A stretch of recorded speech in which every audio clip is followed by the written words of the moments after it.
akalnya sehat. Banyak orang bicara tentang akal sehat. Al-Quran mendefinisikan akal sehat itu sebagai akal yang ingat Allah. Dia tahu penciptanya. Akal itu tahu siapa yang menciptakan, sehingga akal memahami apa fungsinya sesuai keinginan yang menciptakannya. Diciptakan untuk apa tangan? Diciptakan untuk apa mulut? Mulut berbicara, tangan bergerak, telinga mendengar, hidung mencium bau. Akal diciptakan untuk apa? Akal harus tahu untuk apa dia diciptakan. Akal yang sehat bukan sekedar akal yang pintar memberikan rumusan untuk ditindaklanjuti oleh fisik, tapi akal yang sehat adalah akal yang kenal dengan penciptanya, tahu untuk apa dia diciptakan. Alladzina yadhkurunallaha qiyaman wa qu'udan wa 'ala junubihim wa yatafakkaruna fi khalqis samawati wal ardh. Akal yang sehat, kata Allah, akal yang sering dipakai untuk berfikir. Akal yang mudah dipakai untuk berfikir. Apa yang difikirkan? Siapa yang menciptakan langit ini? Alhamdulillahi Rabbil Alamin, alladhi farada al-jumu'ata lil mu'minin linakuna minadh dhakirin. Wassalatu wassalamu ala rasulillahi nabiyyina wa sayyidina Muhammadin alladhi ursila rahmatan للعالمين فكان إمام المتقين فصلوات الله عليه وسلامه التام وعلى آله وصحبه وذريته وأمته إلى يوم الدين. أما بعد، فيا عباد الله، أحباب الله وأحباب رسوله صلى الله عليه وسلم، أوصي نفسي وإياكم بتقوى الله فقد فاز المتقون، فلا تموتن إلا وأنتم مسلمون. فقال تعالى: يا أيها الذين آمنوا اتقوا الله حق تقاته ولا تموتن إلا وأنتم مسلمون. Hadirin jamaah Jumat rahimani wa rahimakumullah. Kita awali pertemuan Jumat kita dengan bersyukur kepada Allah Subhanahu wa Ta'ala. Di antara sekian nikmat yang telah Allah limpahkan sempurna kepada kita sampai detik ini adalah nikmat kesempatan kita untuk menunaikan ibadah Jumat di pekan kedua di bulan Ramadan tahun 1445 Hijrah ini. Semoga Jumat ini dijadikan oleh Allah Subhanahu wa Ta'ala Jumat terbaik, Jumat yang paling berkah di antara sekian Jumat yang pernah kita tunaikan. Hadirin, di antara inti ibadah Jumat adalah seruan Allah untuk menjadikan setiap insan beriman, kita semua menjadi hamba-hamba yang gemar berzikir. Untuk itulah ketika Allah memanggil kita menunaikan ibadah Jumat ini, Allah Subhanahu wa Ta'ala membuka dengan kalimat iman, menunjukkan identitas kita sebagai mukmin, lalu meminta kita menunaikan bersegera ibadah Jumat, dan tujuan akhirnya mengarahkan kita menjadi pribadi yang pandai berzikir kepada Allah Subhanahu wa Ta'ala. Tertera itu di surah Al-Jumu'ah, surah ke-62, di ayat yang ke-9 ketika Allah berfirman, Ya ayyuhalladzina amanu idza nudiya lis-salati min yaumil jumu'ati fas'au ila dzikrillah.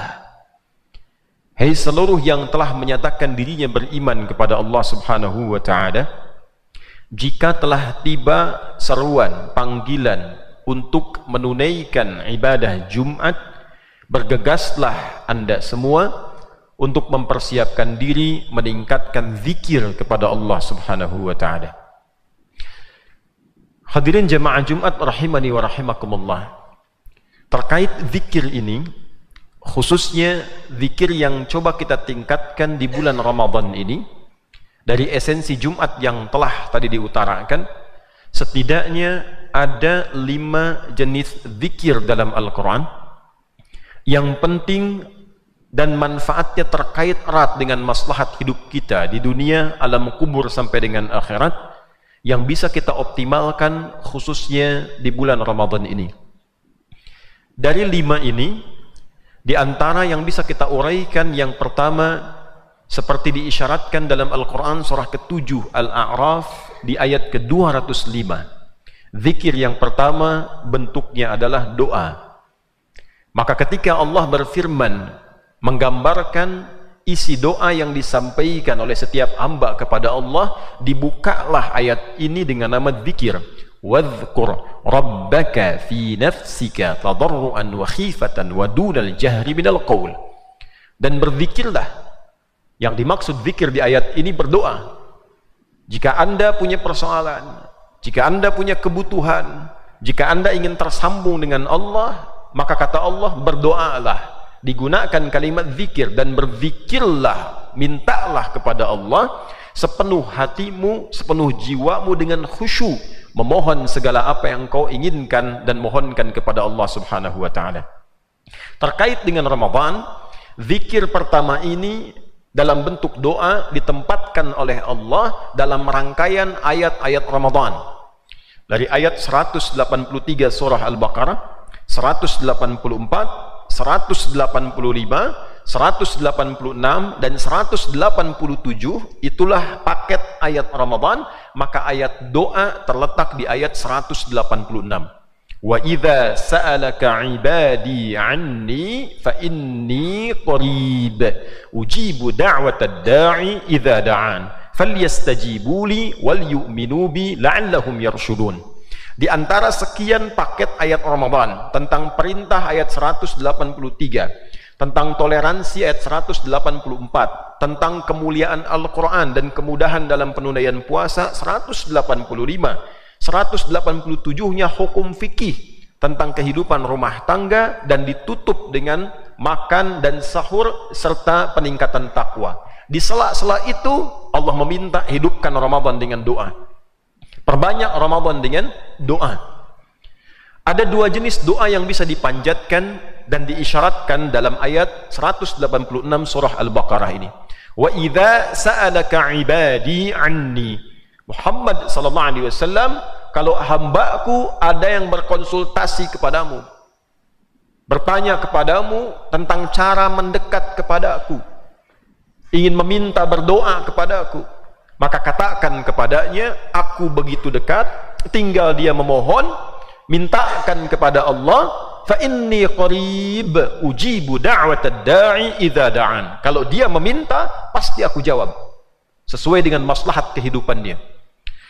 Jenis kata ibad, ibad jamak dari kata abdun, hamba yang ingin mendekat kepada Allah. Di dalam Al-Quran kata ibad setidaknya dibagi pada 2 bagian. Ada hamba soleh yang bila berdoa meminta kebaikan-kebaikan dari Allah, petunjuk menjalani hidup, ingin dekat dengan Allah, ingin berkah hidup, ingin mudah hidup, itu ibad jenis yang pertama. Kalau sudah bagus pandangannya, pendengarannya, lisannya, tangannya sampai kakinya, maka berubah kata ibad itu dengan tambahan Ar-Rahman. Ibadur Rahman, hamba Allah yang dekat dengan Allah. Dan sifat Rahman ini dilekatkan oleh Allah juga pada ayat doa. Di Quran surah ke-17 Al-Isra di ayat 110. Qulid'ullaha awid'ur Rahman ayyamma tad'u falahul asma'ul husna. Jika Anda punya persoalan, punya keinginan, maka sebut nama Allah, minta, berdoa, atau sebut Ar-Rahman, ya Allah, ya Rahman. Karena sifat Rahman juga dilekatkan dengan sifat penciptaan. Quran surah ke-55, Ar-Rahman 'allamal Quran khalaqal insan. Ketika kita menyebut nama Allah ya Rahman, seakan kita mengatakan, ya Allah, Engkau yang menciptakan saya, Engkau yang tahu tentang saya, Engkau yang tahu fungsi dari ujung kepala sampai ujung kaki saya, maka bimbing saya ke jalan yang baik, bimbing saya ke jalan yang benar. Maka orang yang sudah benar dari ujung kepala sampai ujung kaki, dekat dengan Allah karena sering berdoa, disebutlah ia dengan ibadur Rahman. Demikian disimpulkan di Quran surah Al-Furqan itu, ayat yang sangat viral yang sudah kita kenal. Wa ibadur rahmanil ladzina yamshuna 'alal ardi hauna wa idza khatabahumul jahiluna qalu salama. Itulah hamba Allah Ar-Rahman. Orang yang baik, yang dekat dengan Allah, rajin berdoa, kalau diprovokasi tenang, kalau dicaci maki jawabannya damai. Itulah ibadur rahman. Ada hamba kedua, sama-sama ibad, disifati dengan nama yang sama ibad, namun yang kedua hamba yang penuh dengan maksiat. Matanya suka melihat hal yang terlarang, telinganya mendengar yang salah, lisannya bertutur yang keliru, kakinya melangkah kepada maksiat. Satu kali tiba Ramadan, dia ingin bertobat, ingin kembali kepada Allah, ingin jadi hamba yang baik. Maka disatukan oleh Allah dalam ayat yang sama, dipanggil dengan lafaz serupa, ibad. Wa idza sa'alaka ibadi. Motif yang kedua, hamba ingin mendekat kepada Allah adalah hamba yang ingin taubat. Maka Allah memberikan peluang yang sama dengan yang soleh. Yang salah dan soleh diberikan peluang yang sama. Datang, sujud, minta ampun. Seperti yang pertama dinaikkan kesolehannya, maka yang kedua digugurkan kesalahannya. Ditemukan di Quran surah ke-39 Az-Zumar, di ayat ke-53, panggilan ibad yang dilekatkan pada dosa dan maksiat. Qul ya ibadiyalladzina asrafu ala anfusihim la taqnatu min rahmatillah. Muhammad sallallahu alaihi wasallam firalkan, katakan pada hamba-hambaku yang merasa penuh dengan maksiat, pernah mabuk, pernah mencuri, pernah merampok, bahkan pernah membunuh, pernah zina, ingin taubat, kata Allah, la taqnatu min rahmatillah. Jangan putus asa dari kasih sayangku, jangan putus asa dari ampunanku, jangan putus asa dari rahmatku. Datang. Sepanjang kau mau taubat yang benar, sujud yang benar, minta ampun yang benar, innallaha yaghfirudz dzunuba jami'ah. Allah akan ampuni semua dosa yang pernah dilakukan sepanjang benar taubatnya. Dan menariknya, Ramadan adalah bulan yang penuh dengan rahmat. Bahkan ulama mensifati ditebarkan rahmat itu sejak awal Ramadan. Sejak awal Ramadan. Sedangkan Allah mengatakan, la taqnatu min rahmatillah. Jadi sifat yang pertama, hamba-hamba Allah ketika tiba Ramadan, rahasia yang pertama adalah tingkatkan zikir kita berupa doa pada Allah subhanahu wa ta'ala. Dari hari ke hari, Ahad, Senin, Selasa, Rabu, Kamis, puncaknya adalah Jumat. Karena Jumat disifati harinya dengan yaumidz dzikri fas'au ila dzikrillah. Jadi tiba waktu Jumat, perbanyak doa kepada Allah subhanahu wa ta'ala. Tadi malam kita berdoa kepada Allah. Ada doanya dipanjatkan dengan khusyuk, doa dipanjatkan dengan fokus. Maka semua waktu di Jumat, malamnya, subuhnya, duhanya, siangnya, sampai sore menjelang maghribnya, itu penuh dengan limpahan anugerah jawaban doa dari Allah subhanahu wa ta'ala. Bahkan ada doa yang diajarkan para ulama khusus dipanjatkan hari Jumat, di antaranya Allahumma kfina bihalalika an haramik wa aghnina bi ta'atika an ma'siyatik wa bi fadlika amman siwak. Ya Allah, mohon cukupkan darimu saja, berikan rizki yang halal, hidup yang halal, jauhkan dari yang haram. Ya Allah, cukup darimu saja, berikan yang utama-utama dalam hidup. Kalau kerja yang utama, di rumah tangga yang utama, bertetangga yang utama, jauhkan dari segala yang kurang dan tidak baik. Kayakan kami ya Allah dengan kekayaan sifat-sifat baik, dengan segala yang baik dalam pandanganmu, dan jauhkan kami dari segala sesuatu yang meruntuhkan moral kami di hadapanmu. Doa yang bisa dipanjatkan di hari Jumat. Bahkan Sayyidah Fatimah radhiyallahu ta'ala anha, putri tercinta Nabi SAW, itu terbiasa di sore hari, ba'dal asr, menjelang maghrib, beliau punya waktu khusus, ada asistennya, melihat jika matahari sudah akan semakin terbenam, asisten memberikan kode, hanal waqt atau kama qalat, waktunya telah tiba. Maka beliau berkata, atau kama qalat, ha hiya waqtuha, ini waktu mustajab berdoa, ini waktu mustajab berdoa. Maka Nabi SAW menguatkan, inna fil jumu'ati atau kama qala sa'atan, ada waktu singkat dalam waktu Jumat yang tidaklah seorang mukmin itu berdoa kepada Allah bersamaan dengan waktu itu, maka seketika dijawab doanya dan diampuni dosa-dosanya. Banyak tafsir dari para ulama, ada yang mengatakan saat khatib duduk di antara dua khutbah, ada yang mengatakan saat waktu asar tiba. Tapi kesimpulan besar ulama, buru waktu itu di semua bagian waktu Jumu'ah. Inilah bagian pertama, fas'au ila dzikrillah, ay fas'au ila du'aillah. Bergegaslah banyak berdoa kepada Allah, minta kebaikan pada Allah Subhanahu wa taala. Hadirin yang kedua dengan cepat, zikir juga berarti Al-Qur'an. Zikir juga berarti Al-Qur'an. Karena saat diturunkan sifat Al-Qur'an disebut dengan zikir. Quran surah ke-15 Al-Hijr di ayat ke-9. Inna nahnu nazzalna dzikra wa inna lahu lahafizun. Sungguh dengan keagunganku aku yang turunkan Al-Quran sebagai zikir. Al-Quran itu zikir. Jadi kalau kita banyak membaca Al-Quran, itu artinya kita banyak berzikir pada Allah Subhanahu wa taala. Jadi tingkatkan bacaan Al-Quran, khususnya di hari Jumat.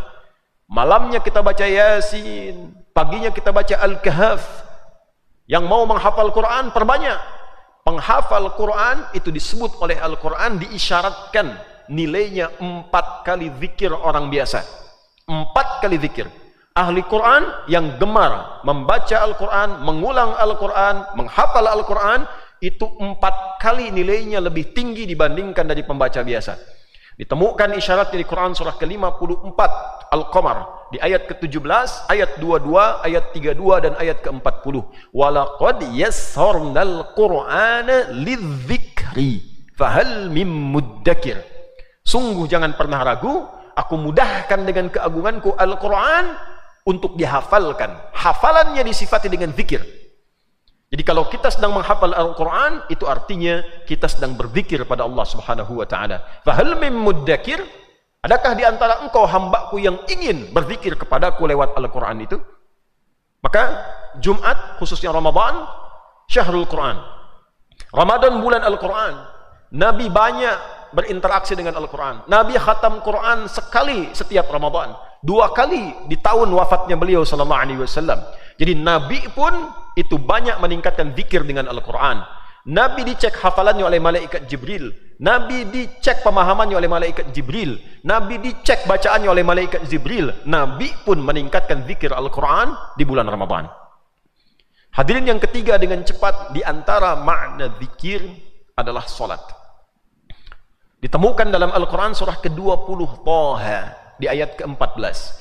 Innani anallahu la ilaha illa ana fa'budni wa aqimis salata li dzikri.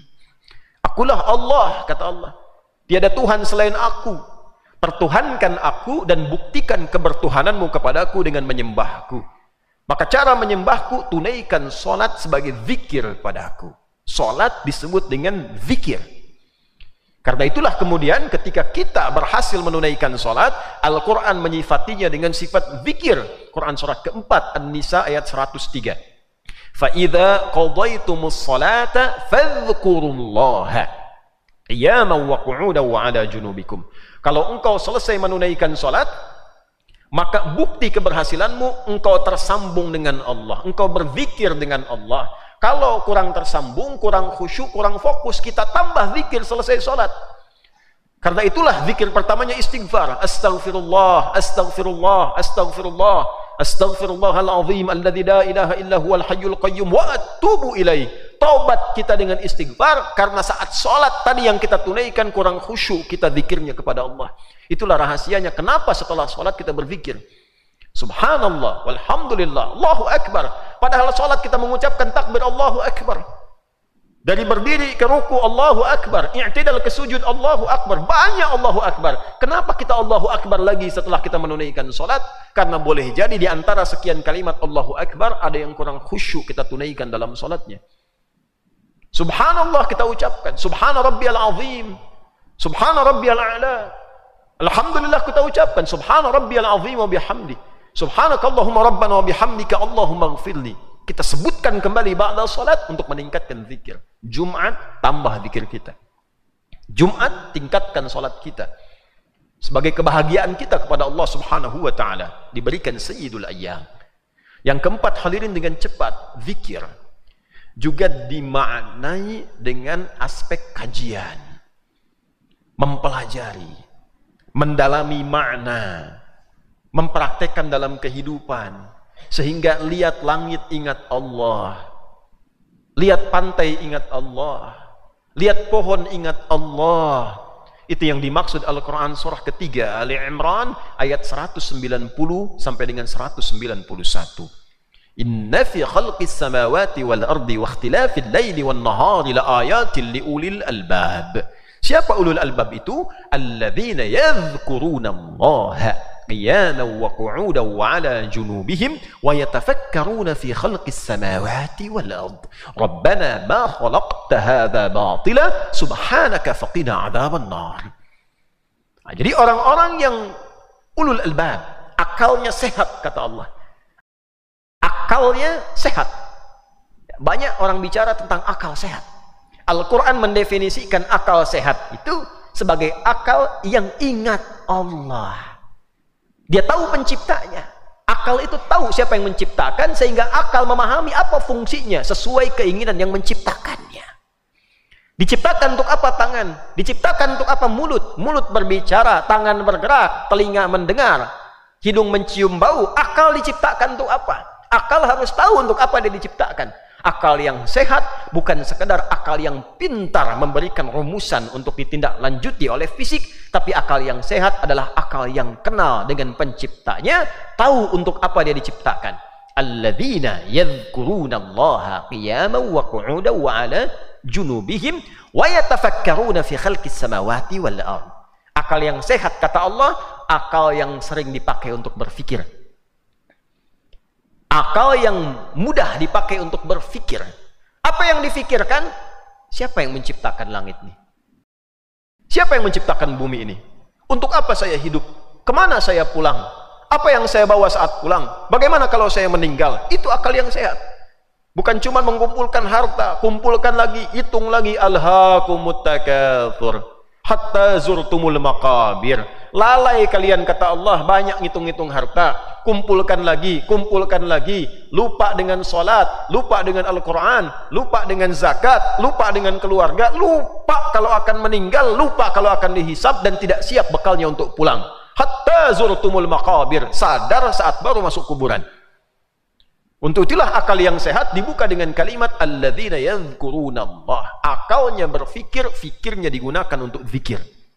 Fikirnya digunakan untuk zikir. Jadi akal yang sehat bukan sekedar berfikir, akal yang sehat berfikir dan berzikir. Fikirnya mengarahkan ia pada zikir kepada Allah Subhanahu wa taala. Banyak yang pintar tapi tak kenal Allah. Bahkan menyimpulkan Tuhan tidak ada. Itu kesalahan berfikir. Itu artinya akalnya tidak sehat. Jadi kalau hanya bisa berfikir tapi tidak bisa berzikir, itu artinya setengah sehat. Bisa berzikir tidak digunakan berfikir, itu setengah sehat. Akal yang sehat yang berfikir dan fikirannya digunakan untuk berzikir pada Allah Subhanahu wa taala. Yang terakhir hadirin, sebagai penutup khutbah Jumat di pekan kedua Ramadan ini, zikir juga dipahami dengan peningkatan syukur kepada Allah Subhanahu wa taala. Orang yang rajin berzikir artinya rajin bersyukur kepada Allah Subhanahu wa taala. Ditemukanlah itu di dalam Al-Qur'an surah kedua Al-Baqarah di ayat 152. Fadhkuruni adzkurkum washkuruli wala takfurun. Tingkatkan zikirmu kepada aku. Sebut aku pun menyebutmu. Bagaimana cara kita meningkatkan zikir? Kata Allah, washkuruli, banyak bersyukur kepada aku. Syukuri, alhamdulillah kita bisa makan. Jangan terlalu memenuhi kebutuhan nafsu. Ingin ini, ingin itu. Di luar sana banyak yang belum bisa makan. Di Gaza sana banyak yang harus bisa kita perhatikan. Meninggal karena kekurangan gizi, tidak bisa makan. Kita masih diberi oleh Allah. Bandingkan, kata Nabi, kalau ingin tahu nikmat Allah, bandingkan dengan yang kurang. Dapat uang 1 juta, jangan bandingkan dengan yang 5 juta. Kufur nanti. Bandingkan dengan yang 100.000. Bandingkan dengan yang 500.000. Kalaupun ingin dibandingkan ke atas, dibandingkannya mensyukuri nikmat Allah untuk giat bekerja. Bukan untuk malas mengingkari nikmat Allah Subhanahu wa taala. Jangan katakan, kenapa saya yang sholat gaji saya kecil, yang tidak sholat bisa kaya raya. Syarat kaya itu bukan sholat. Syarat kaya itu bekerja. Syarat kaya itu giat. Sholat memberikan keberkahan pada pekerjaan, memberikan keberkahan pada kekayaan, tenang dengan kekayaan, bisa menggunakan kekayaan. Karena tidak sedikit orang kaya yang gelisah, orang kaya yang memilih bunuh diri, orang kaya yang memilih berzina, Orang kaya punya istri, tidak bisa menikmati istri dan anak-anaknya. Dia cari perempuan lain di luar apa yang telah diberikan kepadanya. Orang kaya tidak bisa minum yang baik. Dikasih minuman yang halus, yang lembut, dia pilih yang keras. Dia minum minuman keras. Padahal dia tahu itu tidak menyehatkan. Orang kaya yang gelisah, pada akhirnya dia tidak menikmati harta kekayaannya. Maka syukur membuat kita dekat dengan Allah. Kedekatan dengan Allah melahirkan keberkahan dalam diri kita. Itulah 5 zikir yang harus kita paksa untuk kita optimalkan di bulan Ramadan ini, khususnya di hari Jumat yang penuh dengan berkah ini. Maka yang pertama, mari perbanyak doa kepada Allah Subhanahu wa taala. Tingkatkan ketakwaan kita dengan menambah bacaan Al-Quran kita. Tingkatkan ketakwaan dengan meningkatkan solat kita. Tingkatkan ketakwaan pada Allah Subhanahu wa ta'ala dengan banyak belajar. Ramadan bulan belajar, Ramadan bulan mengkaji, dan tingkatkan ketakwaan kita dengan banyak meningkatkan syukur kepada Allah Subhanahu wa ta'ala. Barakallahu li wa lakum fil Qur'anil azim. Wa nafa'ani wa iyyakum bima fihi minal ayati wa dzikril hakim. وتقبل مني ومنكم تلاوته إنه هو السميع العليم ادعوا الله يستجب لكم ولنا جميعا.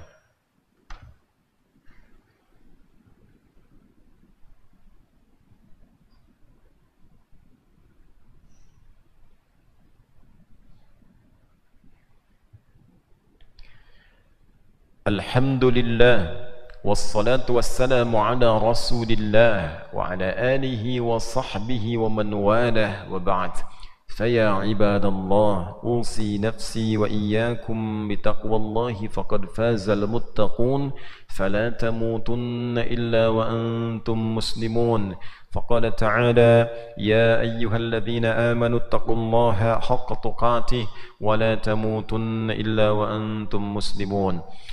عباد الله فقد ذكر ربنا جل وعلا وأمرنا في قرآنه الكريم بأنه صلى على النبي صلى الله عليه وسلم وأمر بملائكته أن يصلي على النبي صلى الله عليه وسلم ثم أتبعه بنا جميعا كالمؤمنين بأن نصلي على النبي المصطفى محمد صلى الله عليه وسلم فقال إن الله وملائكته يصلون على النبي يا أيها الذين آمنوا صلوا عليه وسلموا تسليما. اللهم صل وسلم وبارك على هذا الحبيب الكريم سيدنا محمد الأمين وعلى آله وصحبه أجمعين. اللهم تقبل منا إنك أنت السميع العليم وتب علينا إنك أنت التواب الرحيم. نحمدك حمدا كما علمتنا أن نحمدك ونشكرك شكرا كما علمتنا أن نشكرك. أنت المقدم وأنت المؤخر بيدك الخير إنك على كل شيء قدير. اللهم اجعلنا بالإيمان كاملين وبفرائضك مؤدين وللصلوات حافظين وللزكاة فاعلين وللصيام آدين ولما عندك طالبين وتحت لواء نبيك الكريم سيدنا محمد يوم القيامة سائرين. اللهم تقبل منا صلواتنا وقيامنا وركوعنا وسجودنا وتمم تقصيرنا يا الله يا أرحم الراحمين. اللهم اجعلنا من الذاكرين المؤمنين المتقين. اللهم اجعلنا من الذاكرين المؤمنين المتقين. اللهم اجعلنا من المؤمنين الذاكرين المتقين يا خير الناصرين. اللهم انصر اخوتنا في فلسطين. اللهم انصر اخوتنا في فلسطين. اللهم زد قوة المجاهدين في فلسطين واجعل احياءهم مجاهدين في سبيلك يا ارحم الراحمين وموتاهم شهداء والحقنا معهم في رحمتك يا ارحم الراحمين. وحرر المسجد الاقصى يا رب العالمين وارزقنا نعمة الصلاة في مسجد الاقصى يا ارحم الراحمين. اللهم اغفر بلادنا اندونيسية واجعلها بلدة طيبة وأنت ترضاها واحفظ رئيسها يا رب العالمين واجعله يا الله من العدلاء ليخفف حسابهم يوم القيامة يا أرحم الراحمين. اللهم احفظ علماءنا واجعلهم مخلصين لك الدين وحد شعابنا أندونيسية يا رب العالمين وجنبنا من التفرقة يا أرحم الراحمين اللهم بارك هذا المسجد الخالص يا رب العالمين وسائر المباني في هذا معهد أخير يا رب العالمين بارك يا رب العالمين واجعله شهيدا لنا يوم القيامة يا الله اللهم قربنا واشتققنا يا الله إلى رسول الله نبينا محمد صلى الله عليه وسلم ولا تحرمنا شفاعته يوم القيامة يا أرحم الراحمين الحقنا معهم الذين أنعمت عليهم من النبيين والصديقين والشهداء والصالحين وحسن أولئك رفيقا ربنا آتنا في الدنيا حسنة وفي الآخرة حسنة وقنا عذاب النار وصلى الله على سيدنا محمد وعلى آله وصحبه أجمعين وآخر دعوة